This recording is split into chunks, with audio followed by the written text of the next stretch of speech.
नमस्कार, स्वागत है आपका पब्लिक इंडिया पर। मैं हूं नीलू व्यास। आज कांग्रेस ने सुप्रीम कोर्ट में एक रिट पिटिशन फाइल की है और वो किस लिए?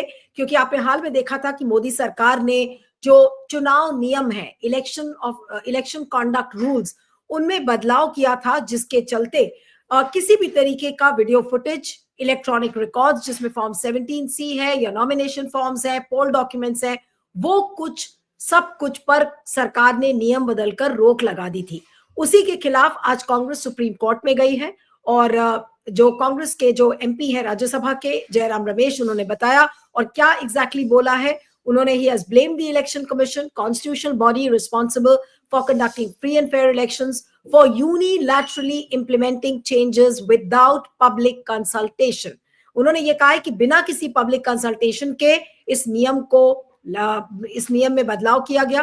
The Election Commission is a constitutional body charged with the conduct of free and fair elections, cannot be allowed to unilaterally and without public consultation amend such a vital law. तो इस चीज को लेकर जयराम रमेश ने लिखा है कि the integrity of the electoral process is fast eroding. अब क्या ये इस तरीके की रिट पिटिशन फाइल करने से क्या चुनाव आयोग सुन लेगा? क्या अदालत सुन लेगी? क्या अदालत वाकई में इस पर कोई कड़ा संज्ञान ले सकती है? या फिर ये जो पूरी मुहिम है कि भाई ईवीएम को हटाकर बैलेट पेपर लेकर आओ, और जिसको लेकर कई लोग, सिविल सोसाइटी के वकील इस समय मुहिम चला रहे हैं, क्या उस मुहिम पर एक तरीके से उसको डिरेल करने की कोशिश की गई है? आज इसी को हम समझेंगे। हमारे साथ इस समय retired IAS officer MG Devasahayam साहब, जो कि लेखक है, कॉलमनिस्ट है। आपका स्वागत है। Thank you so much sir for joining. Congress ने आज जो रिट पिटिशन फाइल किया है सुप्रीम कोर्ट में, क्या उससे आपको कोई उम्मीद लगती है देवसायम साहब? See, I saw the tweet जी of sir. Mr. Jairam Ramesh. Sir Hindi में बोलिएगा प्लीज। हाँ ये हिंदी का है, सॉरी। जी। मैंने जो जयराम रमेश जी का ट्वीट देखा है, मेरे विचार में ये है कि या ये कोई चीज को सबटाज करना चाहता है या कोई रैंक हिपोक्रिट है। ये इलेक्टोरल इंटीग्रिटी के बारे में बात करता है। ये कब अभी तक कहाँ थे? हम सिविल सोसाइटी से लड़ रहे हैं, कई सालों से लड़ रहे हैं। पर्टिकुलरली 2024 पार्लियामेंट इलेक्शन में with in 2 weeks of the election, ये 2 हफ्ते के अंदर पीएफडी का रिपोर्ट बाहर लाया हमने कि 79 कॉन्स्टिट्यूंसी में हेराफेरी हुए हैं, वोट डंपिंग का वोट्स हुए हैं, स्पूरियस इंजेक्शन ऑफ वोट्स हुए हैं, 15 सीट्स में हुए हैं, 15 स्टेट्स में। हमने रिपोर्ट दर्ज किए हैं, कांग्रेस को दिए हैं, कांग्रेस ने कुछ नहीं किया। ये जयराम रमेश ने कहा ये तो कुछ भी नहीं है। उसके बाद हरियाणा को हुआ, उसके बाद महाराष्ट्र को हुआ है। ये इंटीग्रिटी दिखाएंगी। अब ये कहां से आगे? मेरा ये है कि ये जयराम रमेश ने जो ट्वीट किया है, मुझे पता नहीं किसने रिट पिटिशन किए हैं, लिखा नहीं उसमें। कांग्रेस पार्टी नहीं लिखा है, जयराम रमेश पर्सनल कैपेसिटी नहीं लिखा है, और कांग्रेस पार्टी तो किसने रिट पिटिशन फाइल किया है?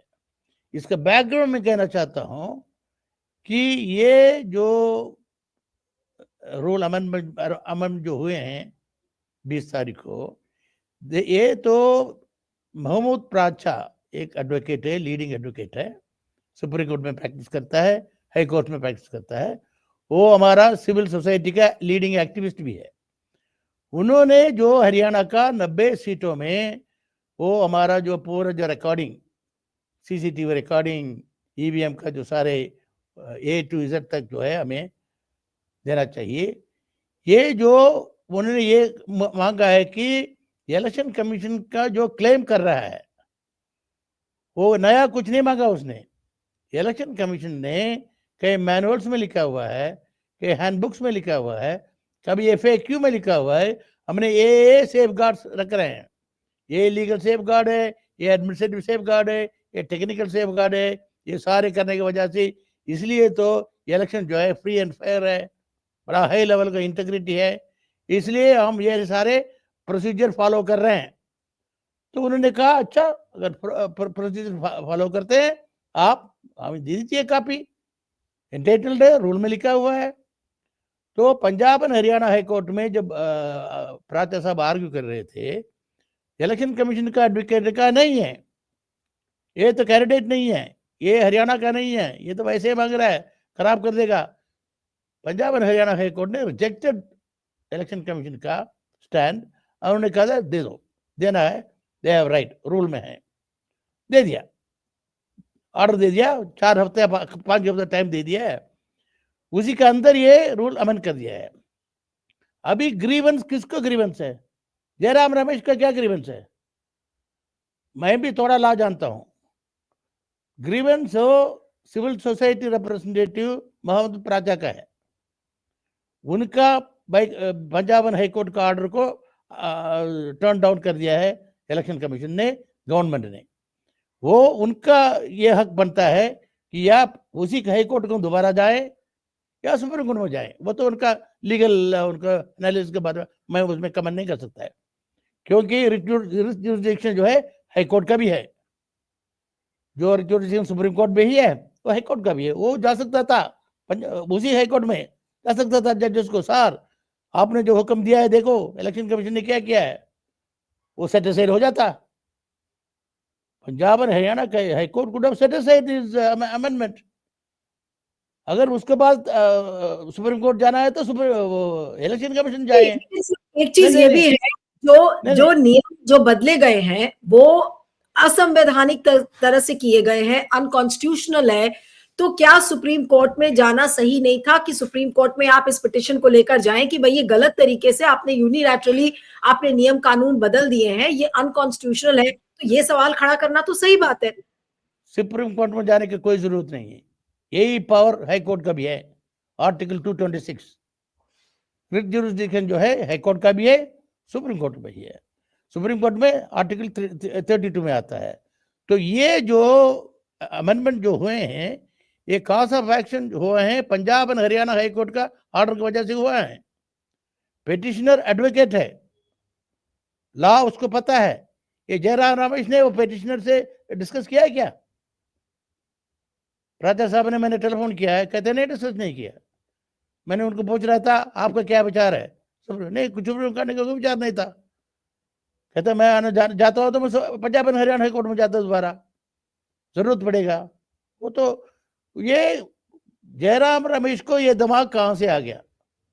अभी तक तो हम देख पिछले आप ये कह रहे हैं कि हाई कोर्ट में फाइल करना चाहिए था ये केस, ना कि सुप्रीम कोर्ट में। तो सुप्रीम कोर्ट में क्यों गई कांग्रेस? नहीं मैं ये नहीं कह रहा हूँ, हाई कोर्ट में भी जाना, जयराम रमेश को जाने की जरूरत नहीं है। उसका क्या है लोकल स्टैंडिंग है, पॉलिटिकल पार्टीज का they have to go to the people, their job is to go to the people, not to go to the court. Court जाने का हमारा काम है, सिविल सोसाइटी का काम है। ये अभी नया काम से आ गया, इसका पहले कभी कोर्ट गया वो किसी इश्यू में लड़ा है? तो मेरे विचार में ये है कि ये सबटाज चल रहा है कुछ, मुझे खबर मिला है। ये नाम नहीं आ रहा है जयराम रमेश का कहीं कि जयराम रमेश ने खुद किया है। जो उनका ट्वीट है, मैं बहुत ध्यान से देख रही हूँ, उन्होंने ट्वीट में ये लिखा है कि a writ has been filed in the Supreme Court challenging the recent amendments to the conduct of election rules 1961। ये कहीं नहीं है कि जयराम रमेश ने किया है। उन्होंने तो ये कहा है कि कांग्रेस पार्टी ने इस पिटिशन को फाइल किया, और बाद में उन्होंने लिखा है कि the election commission, a constitutional body charged with the conduct of free and fair elections, cannot be allowed to unilaterally and without public consultation amend such a vital law in such a brazen manner. मैंने भी tweet को पढ़ा है, ना उसने कहा कि मैंने रिपिटिशन फाइल किया है, ना उसने कहा कांग्रेस ने किया है। पता नहीं किसने रिपिटिशन फाइल किया है, जो भी फाइल किया होगा। तो ये भी तो हो सकता है लीगल डिपार्टमेंट ने किया उसको। नहीं किसी ने किया होगा, वो with full knowledge of Jairam Ramesh, इसलिए तो जयराम रमेश ने ट्वीट किया है। मेरे कहने के मतलब जो है, ये कई साल से ये मैं तो बड़ा एक्चुअल इश्यू में आता हूँ। ये रूल वाला इश्यू तो छोटा सा इश्यू है, असली इश्यू है कि हिंदुस्तान का इलेक्शन जो है ईवीएम में करना है या पेपर बैलेट से करना है। मैं एक चीज बड़ा इंपॉर्टेंट चीज बताना चाहता हूँ, ये कांग्रेस पार्टी ने इसका ये जयराम रमेश जी का दिमाग के अंदर चढ़ा क्यों नहीं है? अभी भी section 59 of the representation of people's act says election shall be conducted with paper ballot. 61A पहले आपको प्रोग्राम में मैंने एक्सप्लेन किया है। 61A ओनली ए फैसिलिटेटिंग क्लास, और पेपर बैलेट में ना कर सके तो आप ईवीएम में कर सकते हैं। ये फैसिलिटेटिंग क्लास को चैलेंज किया कभी? इसको उसके बारे में टेकअप किया कांग्रेस पार्टी ने। फिर दूसरा, अभी ये इलेक्शन कमीशन ने 2 चीज एक्सपोज कर दिया। इनफैक्ट सिविल सोसाइटी तरफ से मेरे जैसे आई एम लिटिल हैप्पी, ये जो अमेंडमेंट इलेक्शन कमीशन ने गवर्नमेंट ने किए हैं वो एक बिल्कुल नंगा हो गया, 2 किस्म से नंगा हो गया। एक तो इनका जो बड़ा लंबा चौड़ा मैनुअल्स, हैंडआउट्स, FAQ, उन्होंने कहा ये सेफ गार्ड है, ये सेफ गार्ड है, ये सेफ गार्ड है, ये कर रहे हैं, एक बार एक कागजी कार्रवाई है, असली में ग्राउंड में नहीं हो रहा है। बिकॉज इन्होंने जब पेपर बैलेट से इलेक्शन ईवीएम में गए, इलेक्शन को टेक्निकल बना दिया। बड़ा इंपॉर्टेंट बात मैं बताना चाहता हूं आपका व्यूअर्स को, इलेक्शन को टेक्निकल बना दिया तो सिर्फ वोटर को जो है आसान कर दिया, ठीक है, उनको तो बिल्कुल रोबोट बना दिया, वो जाके क्यू में खड़ा हो जाएंगे, बटन दबाएंगे और दबा हो जाएंगे। मगर इलेक्शन कंडक्ट करने वाले पोलिंग ऑफिसर्स, पोलिंग एजेंट्स लाखों करोड़ों, बिकॉज 11 लाख पोलिंग स्टेशन है, कम से कम 33 लाख पोलिंग ऑफिसर्स होंगे और लाखों जो है पोलिंग एजेंट्स होंगे। ये सारे टेक्निकल ट्रेनिंग करना पड़ता है। हमारा सरकारी नौकरी ये जो पोलिंग एजेंट जो है टेक्निकल, वो समझ में आता है उनको, वो इंजीनियर्स हैं, वो मैकेनिक्स हैं। तो इसको बना करके आसान कर दिया कि मैनिपुलेट करना आसान कर दिया। दूसरा एक चीज नंगा हो गया, 1991 में 61A आया था ईवीएम को इलेक्शन लाने के लिए, तब तक जो है सारे इलेक्शन जो है ईवीएम में चल रहा है। अभी तक ईवीएम इलेक्शन का रूल नहीं है। ये जो रूल अमल किया है ना, 1961 का बना हुआ रूल है, ये पेपर बैलेट का रूल है, ये ईवीएम का रूल नहीं है। मतलब कितना साल से 20-25 साल से ईवीएम से इलेक्शन चल रहा है, बगैर रूल चल रहा है, इससे ज्यादा इलीगल क्या हो सकता है? तो 2 चीज जो है इलेक्शन कमीशन ने बिल्कुल स्पष्ट कर दिया सामने, ये इलेक्शन के नाम पे हेरा फेरी चल रहा है, खास तौर पर पिछले 5-6 साल से चल रहा है। तो इसलिए ये जो अमेंडमेंट जो किए है ना, ये तो इलेक्शन कमीशन का पूरा एक्सपोज कर दिया। तो ये हरी भरी में ये अपना कोई डिस्कस किया सिविल सोसाइटी से? हम इतना लड़ रहे हैं, 5-6 साल से लड़ रहे हैं, कि जयराम रमेश या किसने हमें से डिस्कस किया, या महमूद प्राचा से डिस्कस किया कि आपने क्या ग्राउंड में गए हैं, क्या ग्राउंड में जाना चाहिए? अपना मनमानी से चल रहे हैं। मुझे खबर ये मिला है, दुरुस्त है ना दुरुस्त है नहीं पता, ये परसों जो है बेलगांव में कांग्रेस वर्किंग कमेटी मीटिंग होने वाला है। ये 100 ईयर का महात्मा गांधी जी का जो विजिट जो है उसका सेंटेनरी सेलिब्रेट कर रहे हैं बेलगांव में, कर्नाटका में। ये इश्यू डिस्कस होगा, कहते हैं काफी हीटेड डिस्कशन होगा। ये उसमें कांग्रेस पार्टी के अंदर ही दो ग्रुप बना हुआ है, एक प्रो ईवीएम, एक एंटी ईवीएम। तो उसमें डिस्कशन को सबटाज करने के लिए, सबटाज ये करने के लिए कि खारगे जी ने नवंबर 26 को जो अनाउंस किया था कॉन्स्टिट्यूशन डे के अंदर, हम राहुल गांधी का नेतृत्व के नीचे जो है एक भारत जोड़ो टाइप का अभियान चलाएंगे ईवीएम के खिलाफ, to return to paper ballot. वो ओपनली अनाउंस कर दिया है। एक सच्चा सीनियर लीडर ओपनली अनाउंस करता है, कोई वजह से करता है, उसको शायद कंफर्म करेंगे ये परसों मीटिंग। वो उसको सबटाज करने के लिए ये जयराम रमेश कंपनी उसमें इकट्ठा होकर गए। ये सारे प्रो ईवीएम का लोग है, वो तो बिल्कुल नए कांग्रेस को पावर आने में, नहीं अपोजिशन पावर आने में आना नहीं चाहता है। तो मेरे कहने के मतलब, आप ये कह रहे हैं कि जो ये रिट पिटीशन फाइल की गई है ये एक षड्यंत्र है? लग रहा है, क्योंकि ये सारा चीज तो हम कर रहे थे। कोर्ट में जाना हो तो हम जाएंगे, मैं खुद गया कोर्ट में, अपना वो बाकी लोग भी गए थे, ADR गए थे, प्राचा साहब गए थे, प्रशांत भूषण जी जो एडवोकेट थे वो गए थे, हम तो अग्रवाल साहब गए थे। ये हम सारे तो कोर्ट में तो जा रहे हैं, हमें पता है क्या करना है।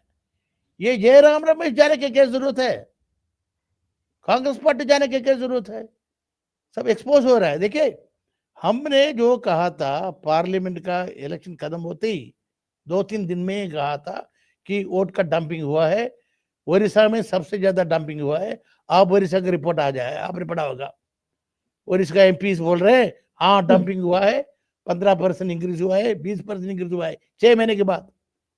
अभी नींद उठ रहा है, नवीन पटनायक साहब का नींद अभी उठ रहा है 6 महीने के बाद।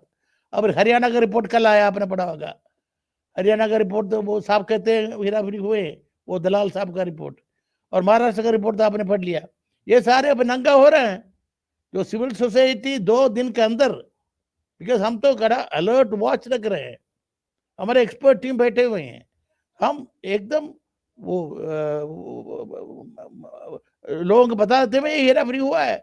अब ये सारे अभी कंफर्म हो रहे हैं और इसको कवर अप करने के लिए ये रूल का अमल कर रहे हैं। ठीक है, अमल करना तो देखेंगे, मगर ये जयराम रमेशन कंपनी हरी भरी करके सुप्रीम कोर्ट जाने का जरूरत क्या है। ये तो पब्लिक अभियान में जाए, कैंपेन जाए, पब्लिक के पास जाए भाई, you have been denied. Now Supreme Court को तो हम पता है, वो कहते हैं जो इलेक्शन कमीशन बोलता है वो तो बिब्लिकल है, वो अपना वो विल नॉट चैलेंज दैट। वो भी कॉन्स्टिट्यूशन बॉडी है, हम भी कॉन्स्टिट्यूशन बॉडी है, कोई वजह होगा तो they will not question the decision of the election commission. तो what's the use of going there, क्यों? देयर अदर वे, वही हमारे से कंसल्ट करके वो स्ट्रैटेजी बना करके जाएं।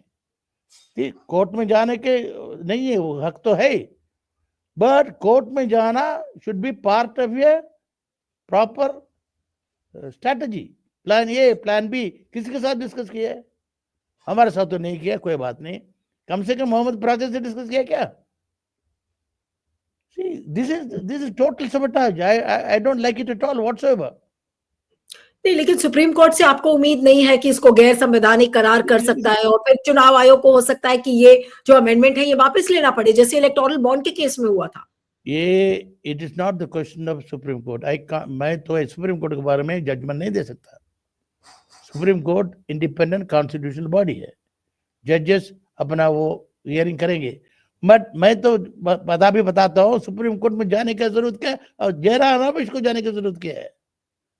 और लोग जाने तो जाएंगे। वो first right is that of Mohammad Pracha, he should have, वो डिसाइड कर लेते हैं ये पंजाब और हरियाणा गेट को दोबारा जाए या सुप्रीम कोर्ट को जाए, वो लीगल रेमेडी ले जाए। इंटरव्यू जब परसों किया था तो उन्होंने यही कहा था कि भाई मैं कोर्ट क्यों जाऊंगा, उन्होंने तो कहा कि मैं कोर्ट नहीं जाऊंगा क्योंकि इस तरीके का जो अमेंडमेंट आया है उससे मेरी बातें सच प्रूव हो रही हैं, तो मैं कोर्ट क्यों जाऊंगा, उन्होंने ये कहा। बिल्कुल, ही इज राइट। मैं भी यही एटीट्यूड मैं ले रहा हूँ कि हम कई आपके साथ मैंने कई प्रोग्राम आपको मैंने दिए, हमने ये कहा कि जो सुप्रीम कोर्ट में जब जाते हैं ये मैनुअल लेके जाते हैं। देखो इतना खूबसूरत मैनुअल है, कोई भी आदमी उनका मैनुअल, उनका हैंडबुक देख लेगा, उसके FAQ 100 पेज का FAQ है, पढ़ लेगा तो इंप्रेस हो जाएगा। इतना सेफ गार्ड से फिर EVM तो बहुत बढ़िया चीज है, EVM के ऊपर आप शक कर ही नहीं सकते हैं। तो क्वेश्चन इज उसका 10% सेफ गार्ड इम्प्लीमेंट नहीं होता ना, इसलिए तो रिकॉर्ड तब मांगेंगे वो एक्सपोज हो जाएगा। तो हरियाणा का तो 90 कॉन्स्टिट्यूंसी के लिए बोल दिया दे दो। हाईकोर्ट ऑल्सो माइंड अप्लाई किया होगा, आर्ग्यूमेंट हुआ है, और इलेक्शन कमीशन ने जो बताया ये रूल हमारा है, हाईकोर्ट भी रूल को पढ़ा होगा, ऑर्डर दे दिया है। अगर देखिए एक और बात बताता हूँ, अगर इलेक्शन कमीशन ग्रीवेंस है, इलेक्शन कमीशन में पार्टी था ना, इलेक्शन कमीशन क्यों नहीं गए सुप्रीम कोर्ट? अपील नहीं जा सकता था? 5 से 6 हफ्ते टाइम दिए हैं, Election Commission could have gone to the Supreme Court, that would have been much better. फिर सुप्रीम कोर्ट अपना जो ऑर्डर है अपना, इलेक्शन कमीशन की हिम्मत नहीं है, ये बेनामी बन रहा है जयराम रमेश। नहीं तो अब मैं आखिरी के 2-3 सवाल बस आपसे करूंगी कि अब क्या होना चाहिए। परसों कांग्रेस की एक्सटेंडेड सीडब्ल्यूसी की बैठक है बेलगावी में, उसके बाद followed by a big rally, और हो सकता है कि वो कोई बड़े आंदोलन का अनाउंसमेंट भी कर दें। अभी चीजें बहुत ज्यादा क्लियर नहीं है, लेकिन क्योंकि ये एक्सटेंडेड सीडब्ल्यूसी मीटिंग के ठीक पहले इस तरीके का पिटिशन सुप्रीम कोर्ट में फाइल किया गया है, तो आपको क्या लगता है कि कांग्रेस का अगला कदम अब क्या होने वाला है? देखिए, कांग्रेस ने इंडिया का फ्रीडम मूवमेंट को लीड किया है और महात्मा गांधी जी का जो 100 साल का जो विजिट है उसका वो सेलिब्रेट कर रहे हैं। कुछ तो हिम्मत दिखाए वो पार्टी। फ्रीडम जो है अभी खतरनाक ज्यादा में है। मेरा किताब आपने पढ़ लिया है? पढ़ लिया कि नहीं यस। पढ़ लिया? जी आप जी। बताइए, आप बताइए, फ्रीडम हम खतरे में है या नहीं? बिल्कुल। इमरजेंसी या नियो इमरजेंसी, फ्रीडम बहुत ज्यादा खतरे में है। और ईवीएम की वजह से, ईवीएम को से आपको इलेक्शन जो है पीपल्स मैंडेट नहीं है, मशीन्स मैंडेट। वो मैन्युफैक्चर कर सकते हैं, जितना चाहिए उतना मैन्युफैक्चर कर लो, जहां मर्जी आप जो। ओके, यहाँ पे कांग्रेस जीतेगा, यहाँ पे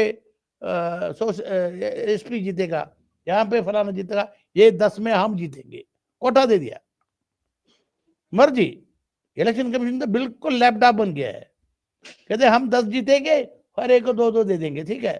तो ये इलेक्शन जो है ईवीएम में फिर फ्री एंड फेयर हो ही नहीं सकता। ये जो दिन का ठोकाल technical safeguard, legal safeguard और ये जो एडमिनिस्ट्रेटिव सेफ गार्ड काम कर ही नहीं सकता। 1 crore, more than 1 crore polling officials और एजेंट्स जो है वो टेक्निकल ट्रेनिंग हो ही नहीं सकता। और जर्मन सुप्रीम कोर्ट ने 2009 में ऑर्डर दिए हैं कि इलेक्शन जो है टेक्निकल डिस्प्ले नहीं है, डेमोक्रेटिक एक्सरसाइज है। आपको एक मैं मिसाल बताता हूँ। 1951-52 में जब इलेक्शन स्टार्ट हुआ पेपर बैलेट में, उस टाइम में डिस्कशन हुआ है पेपर बैलेट कैसे होने चाहिए। पहले वो सोच रहे थे हम सिर्फ नाम, कैंडिडेट का नाम छिपाएंगे, बड़ा इंपॉर्टेंट बात मैं बता रहा हूँ, सिर्फ नाम छिपाएंगे।